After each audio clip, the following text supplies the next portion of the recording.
اسلام کی آمد سے پہلے بھی عرب لوگوں کے اہل ہند سے تعلقات تھے۔ عرب تاجر سندھ اور مالابار کی بندرگاہوں پر تجارت کے غرض سے آیا کرتے۔ اہل ہند کا تذکرہ نبی اکرم صلی اللہ علیہ وآلہ وسلم کی زبان اقدس سے بھی بیان ہوا۔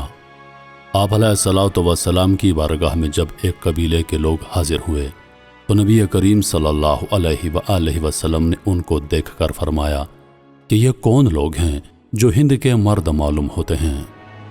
ہند کے ایک ساحلی علاقہ مالابار کے بادشاہ چکرورتی فرماس کے بارے میں مشہور ہے کہ جب انہوں نے شق القمر کا معجزہ دیکھا تو اپنے بیٹے کو ذمہ داری سونپ کر خود نبی اکرم صلی اللہ علیہ وآلہ وسلم کی بارگاہ اقدس میں حاضر ہوئے اور آپ علیہ الصلوۃ والسلام کے دست مبارک پر اسلام قبول کیا۔ امام حاکم نے المستدرک میں ہندوستان کے ایک بادشاہ سے متعلق ایک روایت بھی نقل کی ہے کہ اس نے نبی اکرم صلی اللہ علیہ وآلہ وسلم کی خدمت عالیہ میں ایک ہدیہ پیش کیا۔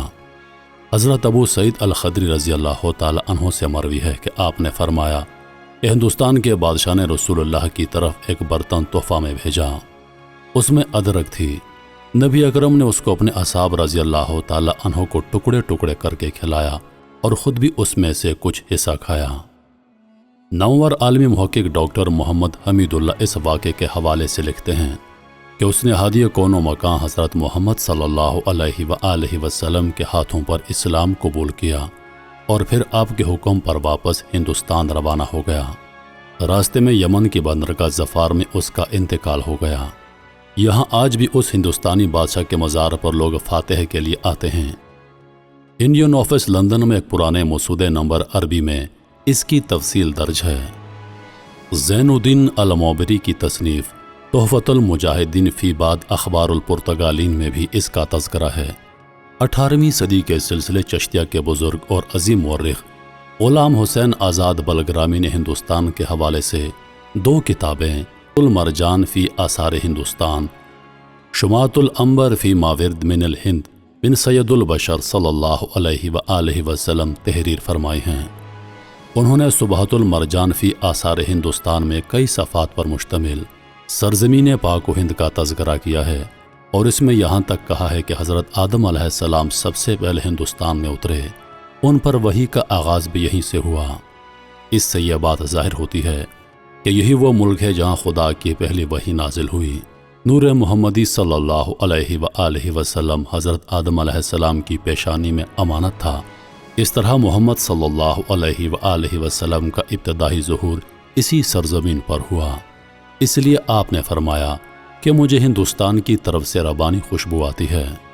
صحیح احادیث میں حضور اکرم نے غزوۃ الہند کی بشارت بھی فرمائی ہے۔ اسلامی اصطلاح میں غزوات ثابتہ یا واقع سے مراد وہ جنگیں ہوتی ہیں جو رسول اللہ کی زندگی میں وقوع پذیر ہوئیں۔ بلحاظ زمانہ ان کی دوسری قسم غزوات موعودہ ہے۔ یہ ان غزوات کو کہا جاتا ہے جو رسول اللہ کی زندگی مبارک میں وقوع پذیر تو نہیں ہوئے لیکن آپ نے ان کی پیشن گوئی فرمائی ہے۔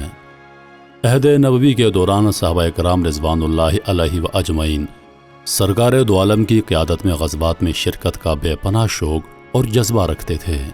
ایسا شوق سچے ایمان کا تقاضا اور حقیقی حب رسول اللہ کی علامت تھی، لیکن نبی اکرم کے مبارک زمانے کے بعد جب آپ کی قیادت میں غزوات کی سعادت حاصل کرنے کا موقع باقی نہ رہا تو صرف صالحین ایسے مواقع کی تلاش میں رہتے کہ کم از کم آپ کی پیشن گوئی والے کسی مارکے میں شرکت کی سعادت ضرور حاصل کریں۔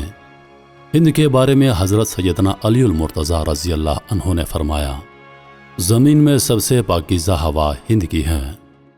احادیث شریفہ میں ہندوستان کی فتح کی بشارت کا ذکر بہت تاکید کے ساتھ ہوا ہے، اس لیے صحابہ کرام رضوان اللہ علیہ و اجمعین کے دور سے ہی غزوہ ہند کا تذکرہ ہمیشہ ہوتا رہا۔ غزوہ ہند نبی اکرم صلی اللہ علیہ وآلہ وسلم کی پیشن گوئیوں میں ان غزوات موعودہ کی ذیل میں آتا ہے جن کی فضیلت کے متعلق نبی اکرم سے متعدد احادیث مروی ہیں۔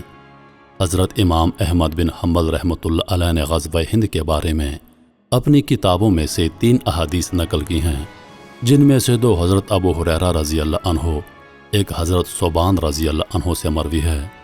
رسول اللہ نے ہم سے غزوہ ہند کے بارے میں وعدہ فرمایا ہے، اگر میں اس میں شہید ہو گیا تو میں سب سے بہترین شہیدوں میں سے ہوں گا، اور اگر لوٹ آیا تو آگ سے آزاد کیا ہوا ابو ہریرہ ہوں گا۔ میری امت میں سے ایک لشکر کو سندھ اور ہند کی طرف بھیجا جائے گا، پس اگر میں نے اس کو پایا اور اس میں شہید ہو گیا تو ٹھیک ہے، اور اگر میں لوٹ آیا تو میں وہ ابو ہریرہ ہوں گا جس کو اللہ آگ سے آزاد فرما دے گا۔ نبی کریم صلی اللہ علیہ وآلہ وسلم کے آزاد کردہ غلام حضرت ثوبان رضی اللہ عنہ سے مروی ہے کہ آپ نے فرمایا کہ میری امت میں سے 2 گروہ وہ ہوں گے جن کو اللہ تعالیٰ نے جہنم کی آگ سے محفوظ فرمایا ہے۔ ایک وہ گروہ جو ہند پر حملہ آور ہوگا، اور ایک وہ گروہ جو حضرت عیسیٰ بن مریم علیہ الصلوۃ والسلام کے ساتھ ہوگا۔ امام بہقی نے اپنی 2 کتابوں سنن کبریٰ اور دلائل نبوہ، امام حاکم نے المستدرک، امام طبرانی نے المعجم الاوسط، امام حسمی نے مجمع الزوائد، امام جلال الدین سیوطی نے جمع الجوامع، امام مناوی نے فیض القدیر، امام ذہبی نے تاریخ الاسلام، امام خطیب بغدادی نے تاریخ بغداد، اور امام ابن کثیر نے البدایہ میں غزوہ ہند کا خصوصی ذکر کیا ہے۔